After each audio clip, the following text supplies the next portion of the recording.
पिछले छंद में हमने देखा कि श्रद्धा कहती हैं कि जैसे जैसे मेरे कदम हिमालय की पर्वतमालाओं की तरफ बढ़े और आगे बढ़ने पर जब पर्वतमालाओं के श्रृंगार को, सौंदर्य को देखा तो मेरे मन में सौंदर्य को देखने की एक जो भूख थी वह भूख मिट गई, शांत हो गई।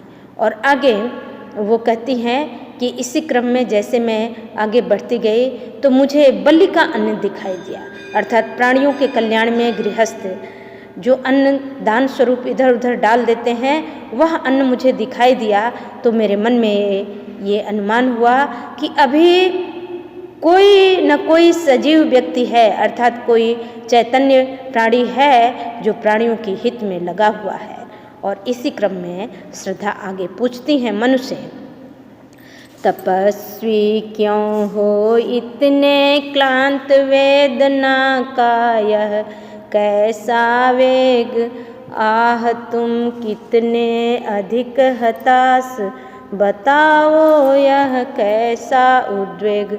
देखिए, श्रद्धा मनु से पूछती हैं कि हे मनु, अरे हे तपस्वी, आप इतने क्लांत क्यों हो, आप इतने दुखी क्यों हो। यानी क्लांत का अर्थ होता है दुखी, कि आप इतने दुखी क्यों दिखाई दे रहे हो। आपको देखकर ऐसा लगता है कि आप अत्यंत हताश हैं, निराश हैं, और आपके अंदर इतनी वेदना क्यों है। आखिर किस कारण आप इतने व्यथित हैं, वेदना का यह कैसा वेग। कहती हैं श्रद्धा कि तुम्हारे मन में इतनी तीव्र पीड़ा क्यों है, और इस पीड़ा और इस निराशा के पीछे क्या कारण है कि आह तुम कितने अधिक हताश, बताओ यह कैसा उद्वेग। कहती है श्रद्धा कि हे तपस्वी, आप इतने हताश क्यों हैं, और बताएं कि आपकी पीड़ा का क्या कारण है। उद्वेग यानी घबराहट या चिंता, कि आपकी जो घबराहट है, आपकी जो चिंता है, आपके अंदर जो निराशा और हताशा के भाव हैं वो क्यों है। तो देखें, इन पंक्तियों में श्रद्धा मनु के प्रति सहानुभूति व्यक्त करती हुई दिखाई देती हैं और मनुष्य उनके दुख का कारण जानना चाहती हैं। रस की दृष्टि से शांत रस है, प्रबंधात्मक शैली है, अनुप्रास एवं प्रश्न अलंकार है, अभिधा शब्द शक्तियाँ हैं और श्रृंगार छंद है या प्रसाद छंद है।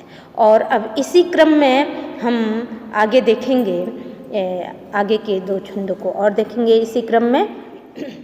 दुख की पिछली रजनी बीच विकसता सुख का नवल प्रभात, एक पर्दा यह झीना नील छिपाए है जिसमें सुख गात, जिसे तुम समझे हो अभिशाप जगत की ज्वालाओं का मूल, इसका वह रहस्य वरदान कभी मत जाओ इसको भूल। कहती हैं श्रद्धा मन को समझाते हुए। देखें, जब श्रद्धा पिछले छंदों में हमने देखा कि श्रद्धा मनु से उनके दुख का कारण जानना चाहती हैं, तो मनु जब उस दुख का कारण बताते हैं तो उनके मन में अत्यंत ही हताशा और निराशा के भाव हैं, वो अत्यंत जो है व्यथित हैं और जीवन को ही दुख का कारण मानते हैं। उनकी दृष्टि बिल्कुल पलायनवादी हो गई है। इस कारण जो है वो और अधिक व्यथित हैं और जीवन की जो द्वंद्वात्मक स्थिति है उस स्थिति से समझौता करने में वो अपने आप को एक तरह से असमर्थ पाते हैं। तो श्रद्धा मनु को समझाते हुए कहती हैं, देखिए मैंने पहले भी बताया था कि कामायनी एक रूपक महाकाव्य है और इसके माध्यम से प्रसाद जी ने यह बताना चाहा है कि जीवन में जब व्यक्ति द्वंद्वों में समन्वय कर लेता है तब जीवन में समरसता आ जाती है। द्वंद्वों के बीच जब समन्वय स्थापित कर लेते हैं, यानी सुख दुख सम विषम सभी परिस्थितियों को जब हम समान भाव से ग्रहण करने लगते हैं तो हमारे जीवन में हताशा और निराशा के लिए कोई स्थान नहीं रहता। तो इन पंक्तियों में, ये जो पंक्ति अभी हम पढ़ेंगे, इसमें जीवन का एक दर्शन है। श्रद्धा के कथन के माध्यम से कवि ने जीवन का दर्शन समझाया है कि जीवन द्वंदात्मक है। जब हम जन्म लेते हैं तो उसके साथ साथ मृत्यु को लेकर आते हैं। आप जानते हैं जो भी इस धरा पर जन्म ले लिया उसकी मृत्यु निश्चित है। तो जीवन ही द्वंदात्मक है। जीवन के साथ मृत्यु है, लाभ के साथ हानि है, यश के साथ अपयश है, सुख के साथ दुख है। और इन द्वंद्वों में समन्वय स्थापित करके जीवन जीना ही जो है समरसता का परिचायक है या श्रेष्ठता का परिचायक है। तो इन पंक्तियों में श्रद्धा के माध्यम से कवि ने जीवन का दर्शन समझाया है। देखें, श्रद्धा कहती हैं मनु को समझाते हुए कि दुख की पिछली रजनी बीच विकसता सुख का नवल प्रभात, कि हे मनस्वी, दुख रूपी पिछली रात्रि के मध्य ही सुख रूपी सवेरे का नवल प्रभात यानी नए सवेरे का उदय होता है। विकसना यानी उदय होना, कि दुख रूपी पिछली रात्रि के मध्य में ही सुख रूपी नए सवेरे का उदय होता है। एक पर्दा यह झीना नील छिपाए है जिसमें सुखगात, दुख जो है एक ऐसा झीना आवरण है, झीना यानी बारीक आवरण है जो अपने अंदर सुख रूपी गात को, शरीर को छिपाए हुए हैं। यानी गात का अर्थ है शरीर, कि दुख जो है एक ऐसा झीना आवरण है जो अपने अंदर सुख रूपी शरीर को छिपाए हुए है। और आगे श्रद्धा मन को समझाते हुए कहती हैं, जिसे तुम समझे हो अभिशाप जगत की ज्वालाओं का मूल, इसका वह रहस्य वरदान कभी मत जाओ इसको भूल। कहती हैं कि हे मनस्वी, कि तुम जिस दुख को अभिशाप मानते हो या जिस दुख से परेशान होकर इसे अभिशाप मान लिए हो और इसे समस्त समस्याओं का कारण मानते हो, वास्तव में वह दुख ईश्वर द्वारा प्रदत्त एक वरदान है।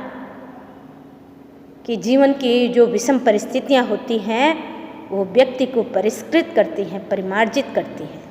इसीलिए सम परिस्थितियों से ज़्यादा महत्वपूर्ण विषम परिस्थितियां। इसीलिए वो कहती हैं कि हे मनस्वी, आप जिस दुख को जो है जीवन की समस्त समस्याओं का कारण मानते हो और उसे एक अभिशाप मानते हो, यह दुख ईश्वर द्वारा हमें वरदान स्वरूप मिला है। और इस रहस्य को समझ पाना इतना आसान नहीं है। इसका वह रहस्य वरदान कभी मत जाओ इसको भूल।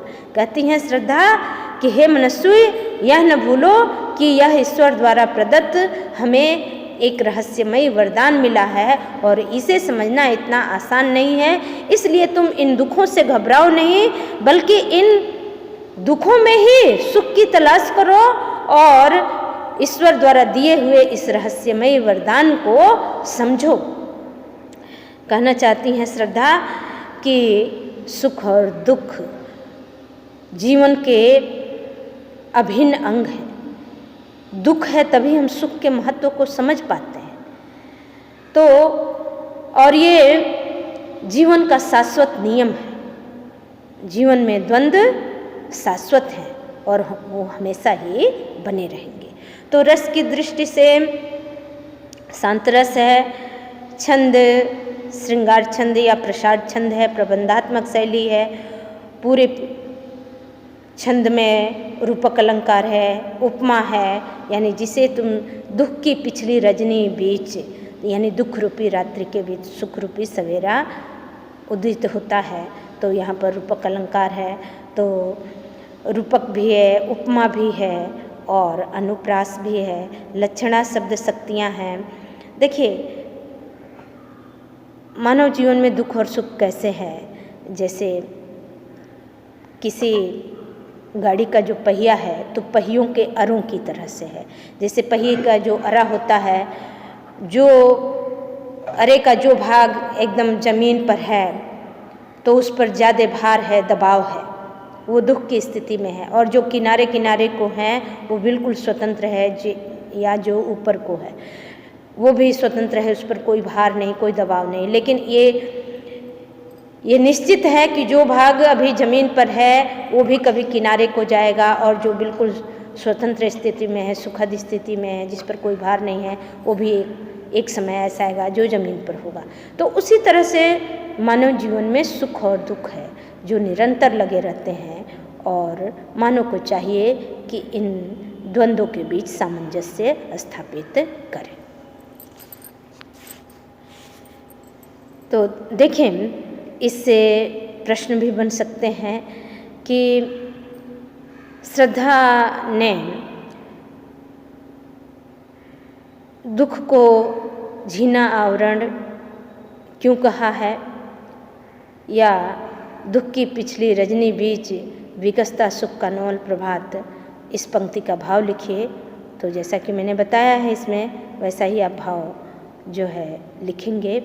इसके कुछ कठिन शब्दों को देख लेंगे। रहस्यवर्धन यानी अनसुलझा हुआ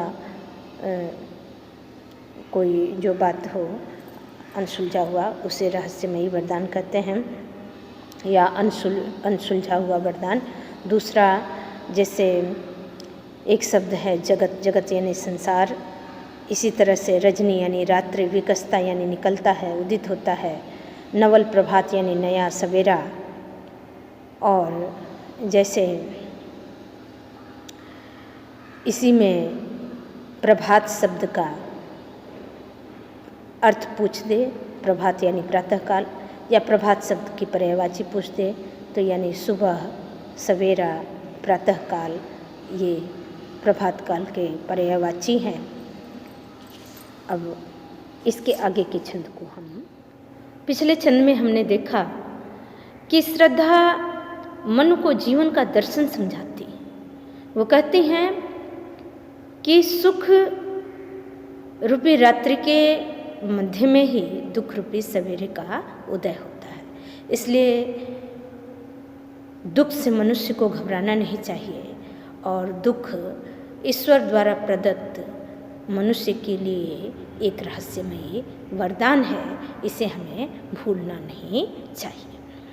इसी क्रम में जब श्रद्धा मनु को प्रेरित कर रही हैं, जीवन के प्रति उन्हें आशान्वित कर रही हैं, तो मनु प्रतिक्रिया स्वरूप यानी श्रद्धा की बातों को सुन करके अब मनु जो है अपनी बात कहते हैं मनु, लगे कहने मनु सहित विषाद मधुर मारुत से ये उच्छ्वास, अधिक उत्साह तरंग अबाध उठाते मानस में सविलास, किंतु जीवन कितना निरुपाय लिया है देख नहीं संदेह, निराशा है जिसका परिणाम सफलता का वह कल्पित गे। मनु जो है श्रद्धा की बातों को सुनकर पुनः दुख भरे शब्द में कहते हैं, या दुखी होकर कहते हैं कि हे आगंतुक, आपकी ये बातें सुनने में अत्यंत ही आनंददायी हैं। अर्थात आपकी ये बातें शीतल मंद पवन के झोंकों की तरह से सुखद प्रतीत होती हैं और तन मन को आनंद प्रदान करने वाली है, और मन को सौंदर्य की अनुभूति से परिपूर्ण कर देने वाली है। कि लगे कहने मनु सहित विषाद मधुर मारुत से ये उच्छ्वास, अधिक उत्साह तरंग। मधुर मारुत, यहाँ मधुर मारुत से आशा है यानी आनंददायक पवन अर्थात शीतल सुगंधित वायु का स्पर्श जिस तरह से तन मन को आह्लादित करता है, प्रमुदित करता है, तो कहते हैं मनु श्रद्धा से कि हे आगंतुक, आपकी ये बातें अत्यंत ही सुखदायी हैं, जो शीतल मंद पवन के झोंकों की तरह से आनंददायी हैं और जिन्हें सुन करके मन में उत्साह का भाव जागृत होता है कि मधुर मारुत से ये उच्छ्वास अधिक उत्साह तरंग अबाध उठाते मानस में सविलास।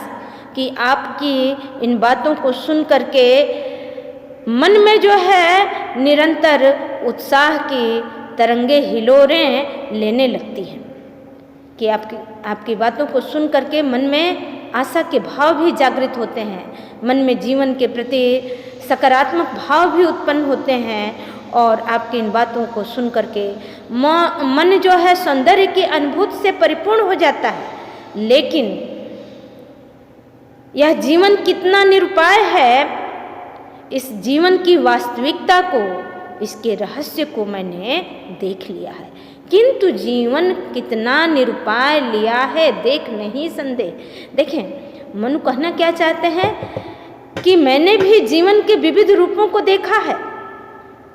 देखें मनु अपनी आंखों के समक्ष समस्त सृष्टि का विनाश देखते हैं। मनु ने यह भी देखा है कि जीवन कितना ऐश्वर्यपूर्ण रहा है, समस्त देव संस्कृति और मानव संस्कृति कितनी उन्नत थी, कितनी ऐश्वर्य वैभव और सौंदर्य से परिपूर्ण थी, लेकिन पल भर में वो कैसे नष्ट हो गई। तो जीवन की क्षणभंगुरता को भी उन्होंने देखा है और जीवन के ऐश्वर्य को भी उन्होंने देखा है। इसलिए वो कहते हैं कि आपकी इन बातों को सुन करके मन में सकारात्मक भाव जागते हैं और आपकी बातें तन मन को प्रसन्नता और आनंद भी प्रदान करती हैं, लेकिन जीवन कितना निरुपाय है, कितना दुखमय है, कितना निरुद्देश्य है, इसको मैंने देख लिया है देख नहीं संदेह। कह रहे हैं मनु कि मैंने देखा कि मानव का जीवन दुख और विषाद से परिपूर्ण है और किस तरह से मनुष्य दुखों के समक्ष बिल्कुल असहाय है और विवश है। वो आगे कह रहे हैं निराशा है जिसका परिणाम सफलता का वह कल्पित किया। मनु कहते हैं कि हम जीवन में अनेक सफलताओं की निरंतर जो है कामना करते रहते हैं, लेकिन सच्चाई तो यह है कि हमें सब में जो है सफलता नहीं मिलती, बल्कि सफलता की कामना करते हुए भी हमें निराशा ही मिलती है, निराशा ही दिखाई देती है। तो इस छोटे से जीवन में हम विभिन्न प्रकार की इच्छाएं रखते हैं और उन इच्छाओं को हम कभी भी पूर्ण नहीं कर पाते और इस तरह से हम जीवन में दुख ही प्राप्त करते हैं। तो जीवन में यदि हम सफलता की कामना करते हैं, सुख की कामना करते हैं, तो समझिए कि इस संसार में जो है हम सिर्फ जीवन में सफलताओं का सफलता रूपी कल्पना का एक घर ही बनाते हैं। फिर से देखें, कह रहे हैं किंतु जीवन कितना निरुपाय लिया है देख नहीं संदेह, निराशा है जिसका परिणाम सफलता का वह कल्पित किए। मनु कह रहे हैं कि मैंने जीवन की सच्चाई को देखा है कि हम जीवन में हमेशा जो है सफलता की कामना करते हैं, लेकिन हमें सफलता नहीं मिलती, उसके परिणाम स्वरूप हमें निराशा प्राप्त होता है और इस छोटे से जीवन में हम अपनी विभिन्न चाहों को कभी भी पूरा नहीं कर पाते, अपनी इच्छाओं को तृप्त नहीं कर पाते और एक दिन हमें इस संसार से जाना पड़ता है। इसलिए जीवन सफलता की कल्पनाओं का घर है कि सिर्फ हम जीवन में सफलता की कामना ही करते रह जाते हैं, लेकिन पूर्णतः सफलता हमें नहीं मिलती है। तो इन पंक्तियों में हमने देखा कि मनु के माध्यम से कवि ने जीवन की निराशाजनक जो तथ्य हैं, जो पहलू हैं, उसको भी दर्शाया है। लेकिन जैसा कि इस महाकाव्य का, कामायनी महाकाव्य का उद्देश्य ही है द्वंद्वों में सामंजस्य स्थापित करके, समन्वय स्थापित करके जीवन में समरसता को प्राप्त करना। मनुष्य का जीवन तभी सुखी रहेगा जब वह द्वंद्वों में समरसता स्थापित करे, समन्वय स्थापित कर ले, तभी वह सुखी रहेगा। अन्यथा हमेशा व्यक्ति असंतुष्ट रहेगा और दुखी रहेगा। इसीलिए कामायनी महाकाव्य के माध्यम से कवि ने एक जीवन का दर्शन प्रस्तुत किया है। और यहाँ पर जो मनु हैं वो मानव मन का प्रतिनिधित्व करते हैं। देखें, ये सिर्फ मनु की कहानी नहीं है, ये हमारी भी कहानी है। हमारे जीवन में भी जब दुख आता है तो हम हताश और निराश हो जाते हैं, लेकिन कवि ने श्रद्धा को भी यहाँ रखा है। श्रद्धा जो कि आत्म तत्व, हृदय तत्व की परिचायक हैं और वो मन को समझाते हैं। अर्थात इस महाकाव्य का उद्देश्य ही है कि व्यक्ति जब इच्छा, ज्ञान और क्रिया में समन्वय स्थापित कर लेगा तब वह जीवन में समरसता की प्राप्ति करेगा, आनंद की प्राप्ति करेगा। अब इसकी जो साहित्यिक विशेषता है उसे देख लेते हैं। रस शांत है, प्रबंधात्मक शैली है, वही श्रृंगार छंद है, अभिधा और व्यंजना शब्द शक्तियाँ हैं, उपमा अलंकार भी है और अनुप्रास अलंकार भी है। सफलता का वह कल्पित गेय। और फिर यहाँ पर जैसे मान लीजिए एक प्रश्न बन सकता है कि मनु जीवन को जो है दुखमय क्यों मानते हैं, या जीवन को जो है सफलता का कल्पित गेय क्यों मानते हैं। वह जीवन को सफलता का कल्पित गेय इसलिए मानते हैं क्योंकि जीवन में मनुष्य अनेक प्रकार की इच्छाएं रखता है और सबके पूर्ण होने की ही कामना करता है और पूर्ण सफलता की ही कामना हमेशा करता है। जीवन का जो दूसरा पहलू है दुख, वह उसे नहीं ग्रहण करना चाहता। इसीलिए मनु ने जो है जीवन को सफलता का कल्पित गेय कहा है। कुछ कठिन शब्दों के अर्थ को जान लेते हैं, जैसे अबाध, अधिक उत्साह, तरंग बाधा। बाध जो शब्द अबाध यानी बाधा रहित, मानस यानी हृदय, सविलास उठाते मानस में, सविलास सविलेस यानी घृणा सहित। तो अब आगे के छंद को हम देखें।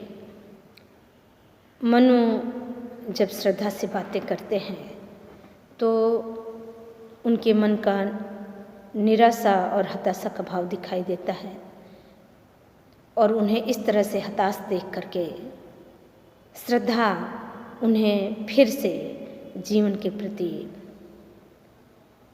प्रेरित करती है। उनके मन में आशा के भाव का संचरण करना चाहती हैं और उन्हें जीवन के प्रति आशान्वित करती हैं। इस पद्यांश में श्रद्धा निराशा में डूबे हुए मनु के मन में आशा, उत्साह और हर्ष के भाव का संचार करने का प्रयत्न करती हैं।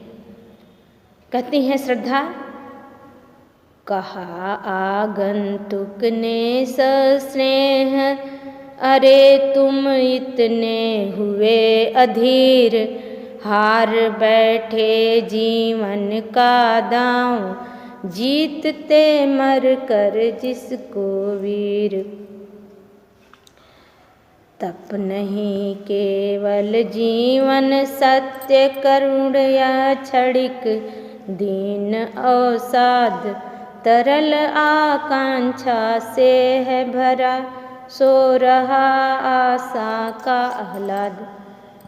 कहा आगंतुक ने सस्नेह, यहाँ जो आगंतुक शब्द है वो श्रद्धा के लिए प्रयुक्त हुआ है कि श्रद्धा अपने तर्कपूर्ण कथनों के माध्यम से मन में जीवन के प्रति सकारात्मक भावों को भरना चाहती हैं और उनकी निराशावादी पलायनवादी सोच को आशावादी सोच में बदलने के लिए प्रयास कर रही हैं। श्रद्धा अत्यंत स्नेह से मन को समझाते हुए कहती हैं कि अरे तुम इतने हुए अधीर। कहती हैं कि हे तपस्वी, आप इतने अधीर हो गए, आपने थोड़े से ही दुख में अपना सारा धैर्य, अपना सारा पराक्रम खो दिया। अब तुम में सफलता पाने की तीव्र उत्कंठा नहीं रह गई। देखिए, जब जीवन में व्यक्ति के यानी जब व्यक्ति के जीवन में दुख आता है और सबसे ज़्यादा दुख आता है तो वो हताश और निराश हो जाता है। और जहाँ व्यक्ति शोकाकुल है, हताश है और निराश है, तो उन्हें जब जीवन का दर्शन समझाया जाता है तो उन्हें समझ में नहीं आता है। तो उसे समझाने के लिए, जैसे कि एक मनोवैज्ञानिक चित्रण है कि कोई व्यक्ति किसी कारणवश या अपनी असफलता पर दुखी है, तो उसे अगर जीवन का दर्शन समझाने लगे तो न समझे, लेकिन उसको दूसरे ढंग से स्नेह और ममत्व के साथ, वात्सल्य के साथ समझाया जाए तो उसके अंदर एक नया ओज, एक नया उत्साह आ जाता है। जैसे कि कोई छोटा सा बच्चा है, वह खेल रहा है या कोई कार्य कर रहा है और उसमें वह गिर गया, उसे चोट लग गई, उसे पीड़ा पहुंच रही है, तो यदि हम उसे डांट दें या ये कहने लगे कि अरे तुम कैसे खेल रहे हो, तुम्हें ढंग नहीं है, तो वो और अधिक निराश हो जाएगा। लेकिन यदि उसे स्नेह के साथ समझाया जाए, ममत्व के साथ समझाया जाए और उसे और अधिक उत्साहित किया जाए कि नहीं, आप बहुत अच्छा कर रहे हो और बेहतर कर लोगे, तो जाहिर सी बात है वो अपनी दर्द और पीड़ा को भूल जाता है और वो बेहतर करने का प्रयास करता है। श्रद्धा इन तमाम गुणों से युक्त है, वो एक नारी है, तो दया, प्रेम, करुणा, समर्पण, ममत्व और स्नेह जैसे भावों से वो युक्त है। तो यहाँ पर सस्नेह जो शब्द आया है, ये इसीलिए आया है कि वो अत्यंत ममत्व के साथ, स्नेह के साथ मन को समझाती हैं। कहती हैं कि जो वीर पुरुष होते हैं वह जीवन के संग्राम को मरकर भी जीत लेते हैं, और आप इतने से दुख में इतने अधीर हो गए कि जीवन रूपी संग्राम को जीते जी हार गए कि अरे तुम इतने हुए अधीर, हार बैठे जीवन का दांव, जीतते मरकर जिसको वीर। देखिए, कोई व्यक्ति अपने को कायर नहीं कहलाना चाहता, तो श्रद्धा इस तरह से मन को प्रेरित करती हैं कि हे मनस्वी, आप दुखों से इतने घबरा गए कि अपने जीवन के पुरुषार्थ को छोड़ दिया, पराक्रम को छोड़ दिया और सफलता को पाने की तीव्र उत्कंठा भी आपके अंदर नहीं रह गई। जबकि जो वीर पुरुष होते हैं वो अथक परिश्रम के बल पर जीवन रूपी संग्राम को जीत लेते हैं, बल्कि वे मर कर के भी जीवन रूपी संग्राम को जीत लेते हैं। और आप उस जीवन रूपी संग्राम को जीते जी हार बैठे। तो इस तरह से श्रद्धा मनु को साहसी और कर्मवीर बनने के लिए उत्साहित कर रही हैं। वो आगे कहती हैं, तप नहीं केवल जीवन, सत्य करुण या क्षणिक दीन अवसाद, तरल आकांक्षा से है भरा, सो रहा आशा का आह्लाद। कहती हैं कि हे मनस्वी, हे तपस्वी, केवल तपस्या को जीवन का ध्येय बनाना कदापि उचित नहीं है। यानी जीवन में केवल वैराग्य और विरक्ति ही उचित नहीं है, सही नहीं है, क्योंकि यही जीवन का एकमात्र पहलू नहीं है और न तो यही जीवन का एकमात्र सत्य है, बल्कि जीवन में सुख और दुख को सहना, सम और विषम परिस्थितियों को सहना, यह भी जीवन का एक सत्य है। कि तप नहीं केवल जीवन, सत्य करुण या क्षणिक दीन अवसाद, तरल आकांक्षा से है भरा, सो रहा आशा का आह्लाद। कहते हैं कि हे तपस्वी, जिस करुणा और दीनतापूर्ण दुख की स्थिति में आप जी रहे हो वह शीघ्र ही समाप्त होने वाला है। कि करुण या क्षणिक दीन अवसाद, कि आपके मन में यह जो अवसाद का भाव है, जो दुख और दीनता का भाव है, वो शीघ्र ही समाप्त होने वाला है। कि अभी भी आपके मन में जीवन के प्रति आशा उत्साह का जो भाव है वो पूरी तरह से सूखा नहीं है, बल्कि तरल अवस्था में है। देखिए, एक बहुत बड़ा सत्य है कि जब भी किसी के जीवन में दुख आता है तो वो क्षण भर के लिए या कुछ समय के लिए, कुछ दिनों के लिए, जितना बड़ा दुख उतनी बड़ी विरक्ति का भाव जागता है। यानी देखिए, जब भी हमारा कोई अपना गुजरता है जिससे हम अत्यंत लगाव रखते हैं, और जब हम शमशान घाट में जाते हैं उसके अंतिम संस्कार को करने के लिए, तो उस समय हमारे मन में विरक्ति का भाव जागता है और हम सोचते हैं कि वास्तव में जीवन बिल्कुल नश्वर है, नासवान है, मानो न कुछ लेकर आया है न कुछ लेकर जा रहा है, उसका मिट्टी का शरीर मिट्टी में मिल गया। इस तरह के भाव से हम युक्त होते हैं और हमारा मन विरक्ति के भाव से भर उठता है। जब तक शमशान में रहते हैं इस तरह का सोचते रहते हैं, जब फिर वहाँ के कार्य को समाप्त कर लेते हैं, आगे चल देते हैं, तो पुनः सांसारिकता में रम जाते हैं। तो ये जो विरक्ति का भाव जगता है उसे हम शमशान वैराग्य कहते हैं। यही दशा मनु की है। चूँकि मनु के मन में यह निराशा का भाव ज़्यादा समय तक रह रहा है, उसका कारण है कि मनु ने समस्त संसार के विनाश को अपने आँखों के समक्ष देखा है। इस कारण उनके मन में गहरा विषाद है, निराशा और विरक्ति का भाव है। इसलिए मन के मन से बहुत जल्दी या शीघ्रता से निराशा या हताशा का भाव नहीं निकल रहा है। तो श्रद्धा उसी निराशा के भाव के संदर्भ में कह रही हैं कि आपके मन में यह जो दीन भाव है, जो अवसाद की स्थिति है, जो निराशा की स्थिति है, ऐसा नहीं कि ये हमेशा बनी रहेगी। ये करुणा और दीनता का भाव भी समाप्त हो जाएगा, ये अवसाद का भाव भी समाप्त हो जाएगा, क्योंकि आपका हृदय अभी भी सकारात्मक भावों से जो है तरलता की स्थिति को धारण किए हुए, यानी सकारात्मक भाव अभी भी आपके हृदय में तरल स्थिति में है और या सुसुप्ता अवस्था में है, और वो पुनः जो है जागृत हो जाएंगे और आप जीवन के प्रति आशान्वित हो जाएंगे। इसीलिए श्रद्धा कहती हैं, करुण है यह क्षणिक दीन अवसाद, तरल आकांक्षा से है भरा, सो रहा आशा का आह्लाद। कहती हैं श्रद्धा कि हे तपस्वी, इसीलिए आपको आवश्यकता इस बात की है कि आप अपने अंदर के जो आशा, उत्साह और हर्ष के भाव हैं उनको जगाएं और उन भावों के साथ आशान्वित होकर पुनः से जीवन जीना सीखें, क्योंकि मानव जीवन का उद्देश्य है कि वह सम और विषम परिस्थितियों को समान भाव से सहते हुए और जीवन में समरसता को प्राप्त करे या स्थापित करे। तो रस की दृष्टि से शांत रस जीवन का दर्शन इसमें समझाया गया है। प्रबंधात्मक शैली है, मानवीकरण अलंकार है, अनुप्रास अलंकार है, लक्षणा शब्द शक्तियाँ हैं, भाषा बिल्कुल शुद्ध साहित्यिक खड़ी बोली है।